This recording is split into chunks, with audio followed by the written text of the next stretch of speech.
Green solution के लिए बड़ा कदम। मारुति और सुजुकी ने मिलाया हाथ। अब गाय के गोबर से कैसे चलेंगी कार। प्रदूषण से होने वाले खतरों को देखते हुए पूरी दुनिया ग्रीन सॉल्यूशन की ओर आगे बढ़ रही है, जिसके तहत ज्यादातर कंपनी ऐसी तकनीकों का इस्तेमाल कर रही हैं जिससे वायुमंडल में फैलने वाले प्रदूषण से बचा जा सके। क्योंकि इसी प्रदूषण की वजह से दुनिया में तमाम तरह की बीमारियां न सिर्फ पैदा हो रही हैं, बल्कि ये हमारे रहन सहन पर भी घातक असर कर रही हैं। इसी कड़ी में अब दुनिया की दो सबसे बड़ी कार निर्माता कंपनी एक साथ आई हैं, जिसके तहत ये दोनों कंपनियों ने ऐलान किया है कि अब ये गाय के गोबर से चलने वाली कारों का निर्माण भी करेंगी। दरअसल ये दोनों कंपनियां हैं मारुति और सुजुकी। आपको बता दें कि मारुति सुजुकी ग्रीन सॉल्यूशन के लिए गाय के गोबर का उपयोग करेंगी। इसके लिए जापानी ऑटो दिग्गज कंपनी सुजुकी और इसकी इंडियन सहायक कंपनी मारुति ने हाथ मिलाया है।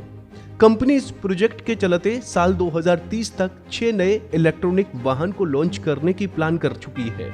कंपनी का ये प्रोजेक्ट है। इस प्रोजेक्ट की सहायता से कंपनी वाहनों से बढ़ते CO2 उत्सर्जन से निपटना चाहती है। इसके साथ ही विकास से मुकाबला करने के लिए नए समाधानों को तलाशना भी है। मीडिया रिपोर्ट्स के अनुसार ये जो चुनौती है, इस चुनौती से निपटने के लिए सुजुकी की एक अनूठी पहल बायोगैस बिजनेस है, जिसमें गाय के गोबर से प्राप्त बायोगैस जो डेयरी अपशिष्ट हैं, जिसमें देश के ग्रामीण क्षेत्रों से प्रमुख रूप से इसका प्रोडक्शन और सप्लाई की जाएगी।